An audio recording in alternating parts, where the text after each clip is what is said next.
I'm gonna show you guys this video because I've talked about this at length, and a lot of you guys are split on this.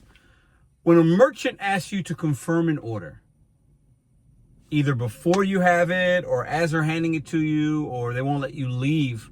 More so, it's better to say they won't let you leave without showing them confirmation that you swiped it. If you're new here, I'll share with you after the video how I feel about it, what I do, how I handle it, why the merchant is doing it. But let's watch this clip from Milwaukee and see what this DoorDash driver did.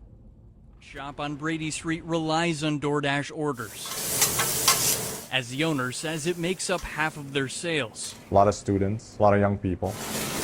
But one order from 3 weeks ago It started getting hostile right away. has Adam Awadallah questioning whether to cut ties with the company. Right here on August 16th, employee was standing and there was an order. Restaurant surveillance video takes us back to the incident on a Wednesday afternoon, when Adam says a DoorDash driver became frustrated that the restaurant's policy is Dashers have to confirm the order on the app before taking the food. He took it personal as if we don't trust him. It has nothing to do with him. The Dasher's face blurred because he has not yet been charged with the crime.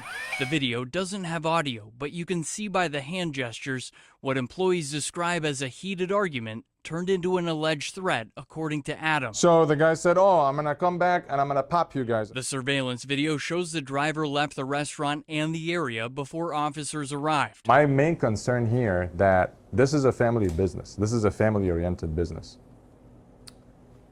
My daughter works here. Milwaukee police filed this search warrant to DoorDash to determine the driver's identity because his DoorDash account only has an initial for his last name. DoorDash sent TMJ4 this statement that says it has zero tolerance for violence of any kind and is urgently investigating. Back at Megawitch, This has to stop. Adam wants DoorDash to adjust its policies and hiring practices. They need to do a better job qualifying their workers. They need to do a better job filtering their system from people like that.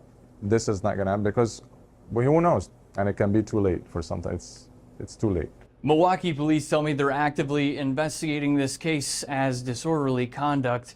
That charge has not yet been referred to the district attorney's office. Reporting in Milwaukee, Ben Jordan. All right, so that's I'm assuming the owner of that establishment, that sandwich shop. In the beginning, they say 50% of their business comes from DoorDash. That's high. Half of their business comes from DoorDash. So that means half their business, they're not getting, they have to pay DoorDash for half of their business, a certain percentage. Woo! That's crazy, but hey, you got to take what you can get.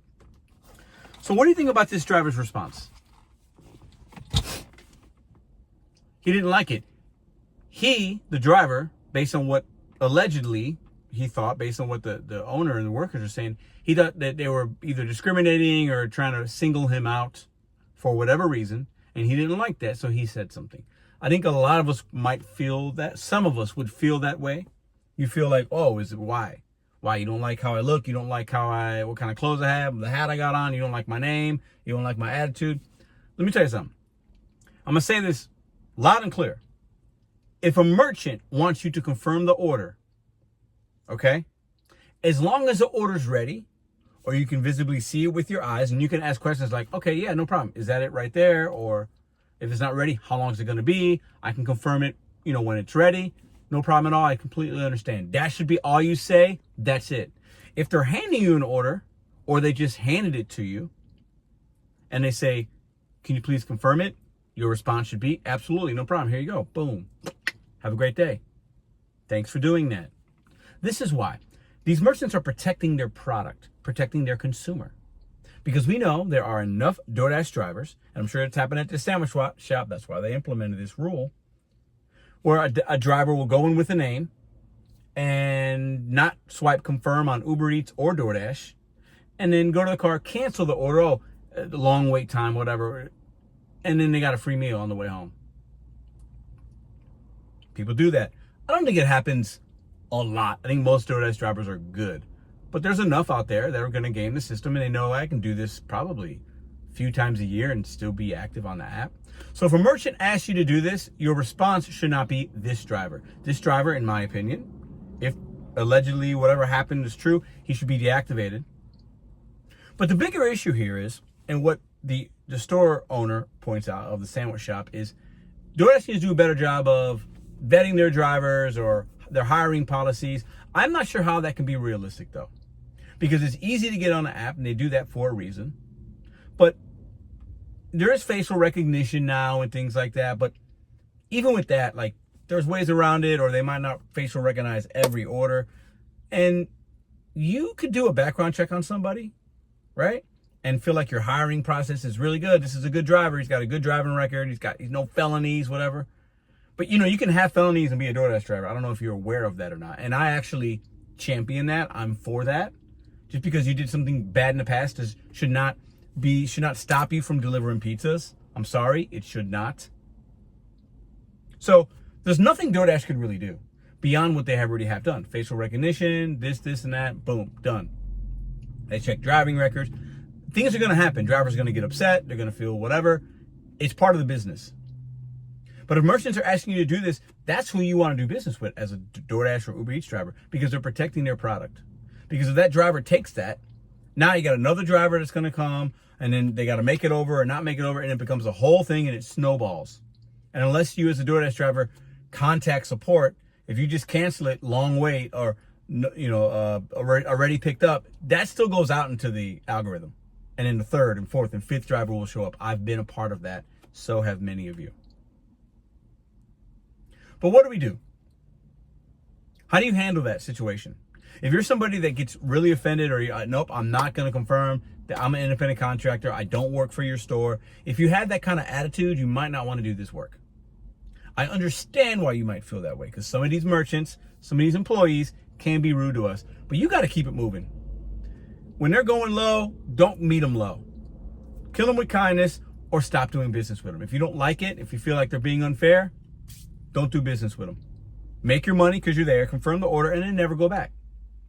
You have that opportunity. You have that option. Okay? But these merchants are protecting their business the same way I think any good store owner, restaurant owner, Subway shop owner, whatever, would do. I work in a restaurant business 18 years. I would tell all my staff on the to-go side, the bartenders, whoever's facilitating those orders, make sure you ask them to confirm and do it nicely. If they have an issue, let them know why. Because I think if you let the driver know why and you do it and you convey it in a positive way, most drivers, 99 out of 100 or 99.9 out of 100 will be understanding. Well, we do have some drivers that take the food and really holds everything up. We just want to make sure that I can see that the name's right. You confirm it.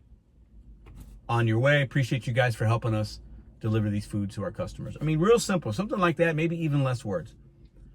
But if you're a driver that thinks like this Subway shop or this sub shop or a merchant asking you to confirm, as long as the order's ready and they're handing it to you, please do it, and do it with kindness. Because this place, okay, he said in the video, we remember, there's only a last initial on the account. So based on what they could see on their tablet, it only said Pedro S, not Pedro Santiago. So he's trying to figure out, he's calling the cops, he's saying, yeah, we got some threats. But depending on your name, there could be a lot of those Pedro S's, right? But to his point, and I'll kind of end the video with this, right? That store owner knows the name. They know the name on the tablet. They could ban you from that store. They could have you deactivated if you act unruly by calling DoorDash as a merchant and say, hey, this driver did some crazy things. And that's good and bad. But I think it's good that the merchants can do that, because most of the time, if you did something wrong, you should have to pay the price. If you got a bad attitude, if you're cussing and screaming and you're threatening, you don't need to be a Dasher. You don't need to be an Uber Eats driver, a Spark driver. You don't need to do any of those things if you're going to take it to that level. We all make mistakes. I get it. But you can be reported. So your best course of action, if you don't like a policy that a merchant has, you either leave and say, okay, you know what? I don't do that. Y'all have a great night. Somebody else will be here to pick it up. And you bounce. Or you do it and you don't accept offers from them again. But you guys let me know in the comment section down below. How do you handle those situations? Do you say anything? Do you confirm it? Do you not? We got to understand Dashers out here and Uber Eats drivers, they go in with screenshots of orders. And most of the time, the employee's not looking over. They just want to see your phone. Their Dashers going in with screenshots, even if they're old, saying, I got a McDonald's order, I got this order, I got whatever order it is. Maybe McDonald's is bad because they got the codes, but like, and it's so easy to steal nowadays from these places, especially when they're busy, or especially if they just leave it out like they used to. A lot of places don't do that anymore. They used to leave the orders out. I mean, I go to places now, they keep it behind the counter, whereas months ago or a year ago, they left it out. You can just walk in a lot of places and just take a bag. These merchants, their margins at restaurants are so small, razor thin. They, for them to have to spend the extra labor and the food costs to remake that order a second or third time, they're losing money at that point. So if a merchant wants you to confirm. That's part of the job. I get your independent contractor, whatever you want to call yourself. You're not an employee of the merchant, but you are subcontracted to help them. And their business is helping you make money. Act accordingly. You guys tell me what you think about this in the comment section down below. I'll see you in the next video.